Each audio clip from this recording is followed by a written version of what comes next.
رب اشرح لی صدری یسر لی امری واحلل عقدۃ من لسانی یفقہوا قولی۔ السلام علیکم ورحمۃ اللہ وبرکاتہ۔ بسم اللہ الرحمن الرحیم۔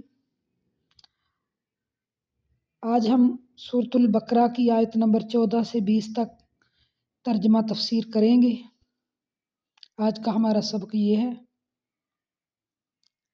یقیناً یہی بے وقوف ہے لیکن جانتے نہیں، اور جب ایمان والوں سے ملتے ہیں تو کہتے ہیں ہم بھی ایمان والے ہیں، اور جب اپنے بڑوں کے پاس جاتے ہیں تو کہتے ہیں ہم تو تمہارے ساتھ ہیں، ہم تو ان کے ساتھ صرف مذاق کرتے ہیں۔ اللہ تعالیٰ بھی ان سے مذاق کرتا ہے اور انہیں ان کی سرکشی اور بہکاوے میں اور بڑھا دیتا ہے۔ یہ وہ لوگ ہیں جنہوں نے گمراہی کو ہدایت کے بدلے میں خرید لیا، بس نہ تو ان کی تجارت نے ان کو فائدہ پہنچایا اور نہ یہ ہدایت والے ہوئے۔ ان کی مثال اس شخص کی سی ہے جس نے آگ جلائی، پس آس پاس کی چیزیں روشنی میں ہوئی تو اللہ تعالیٰ ان کے نور کو لے گیا اور انہیں اندھیروں میں چھوڑ دیا جو نہیں دیکھتے۔ بہرے گونگے اندھے ہیں، پس وہ نہیں لوٹتے، یا آسمانی برسات کی طرح جس میں اندھیریاں اور گرج اور بجلی ہو۔ موت سے ڈر کر کڑاکے کی وجہ سے اپنی انگلیاں اپنے کانوں میں ڈال لیتے ہیں، اور اللہ تعالیٰ کافروں کو گھیرنے والا ہے۔ قریب ہے کہ بجلی نہیں کی آنکھوں کو بینائی کو اچکلے۔ جب ان کے لیے روشنی کرتی ہے تو اس میں چلتے پھرتے ہیں، اور جب ان پر اندھیرا کرتی ہے تو کھڑے ہو جاتے ہیں۔ اور اگر اللہ تعالیٰ چاہے تو ان کے کانوں اور آنکھوں کو بیکار کر دے۔ یقیناً اللہ تعالیٰ ہر چیز پر قدرت رکھنے والا ہے۔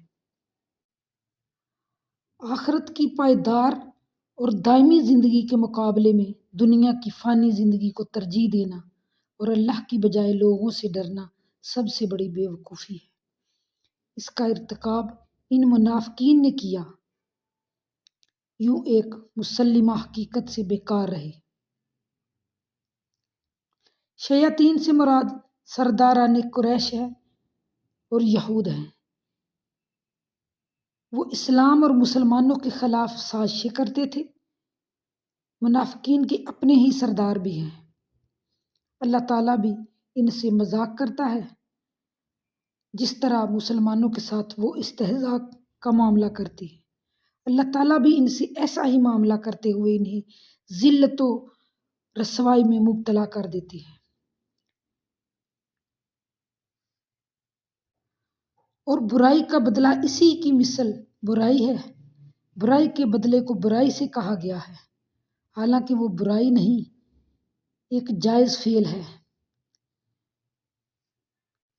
اور اس کا ایک دوسرا مطلب یہ ہے کہ قیامت والے دن اللہ تعالیٰ بھی ان سے احتجاج فرمائے گا، جیسا کہ سورۃ الحدید کی آیت میں تفصیل بیان کی گئی ہے۔ تجارت سے مراد ہدایت چھوڑ کر گمراہی اختیار کرنا، جو سراسر گھاٹے کا سودا ہے۔ منافقین نے نفاق کا جامہ پہن کر یہی گھاٹے والی تجارت کی، لیکن یہ گھاٹا آخرت کا گھاٹا ہے۔ ضروری نہیں کہ دنیا میں ہی اس گھاٹے کا ان کو علم ہو جائے، بلکہ دنیا میں تو ان کو اس نفاق کے ذریعے سے انہیں جو فوری فائدہ حاصل ہوتا تھا، اس پر وہ بڑے خوش ہوتے تھے، اور اس کی بنیاد پر وہ اپنے آپ کو بہت دانا اور عقل مند سمجھتے تھے اور مسلمانوں کو عقل و فہم سے عاری سمجھتے تھے۔ حضرت عبداللہ بن مسعود رضی اللہ تعالیٰ عنہ اور دیگر اصحاب نے اس کا مطلب یہ بیان فرمایا کہ نبی کریم صلی اللہ علیہ وآلہ وسلم جب مدینہ تشریف لائے تو کچھ لوگ مسلمان ہو گئے، لیکن پھر جلد ہی منافق ہو گئے۔ ان کی مثال اس شخص کی سی ہے جو اندھیرے میں تھا، اس نے روشنی جلائی جس سے اس کا ماحول روشن ہو گیا اور مفید اور نقصان دہ چیزیں اس پر واضح ہو گئی، اور وہ روشنی بجھ گئی، وہ حسب سابق تاریکیوں میں گر گیا۔ یہی حال منافقین کا تھا۔ پہلے وہ شرک کی تاریکی میں تھے، مسلمان ہوئے تو روشنی میں آ گئے، حلال اور حرام اور خیر اور شر کی پہچان ہو گئی، پھر وہ دوبارہ کفر و نفاق کی طرف لوٹ گئے تو ساری روشنی جاتی رہی۔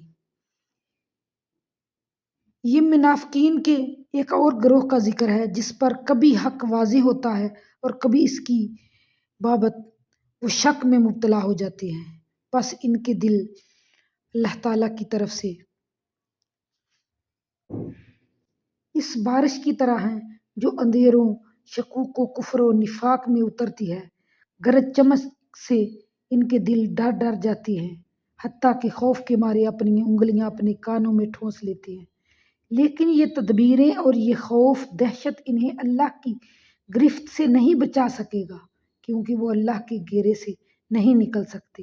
کبھی حق کی کرنیں ان پر پڑتی ہیں تو حق کی طرف جھک جاتے ہیں، تو پھر جب اسلام یا مسلمانوں پر مشکل دور آتا ہے تو پھر حیران و سرگردان کھڑے ہو جاتے ہیں۔ ابن کثیر منافقین کا یہ گروہ آخر وقت تک تذبذب اور غم گو کا شکار اور قبول اسلام سے محروم رہتا ہے۔ یعنی کہ جو لوگ حق اور سچ بات سن کے، قرآن و حدیث سن کے شک میں پڑ جاتے ہیں، پتہ نہیں یہ بات صحیح ہے یا نہیں صحیح، یا قرآن کے بارے میں شک کرتے ہیں یا اللہ تعالیٰ کی بتائی ہوئی باتوں کے بارے میں شک کرتے ہیں، تو وہ ساری زندگی ہدایت سے محروم ہی رہتے ہیں، ان کے نصیب میں ہدایت نہیں آتی۔ جو اللہ کی بات میں شک کرتے ہیں، اللہ تعالیٰ ہماری اور آپ کی آخرت بہتر کرے۔ اللہ تعالیٰ ہمیں اس قرآن پہ عمل کرنے کی توفیق عطا فرمائے۔ آمین یا رب العالمین۔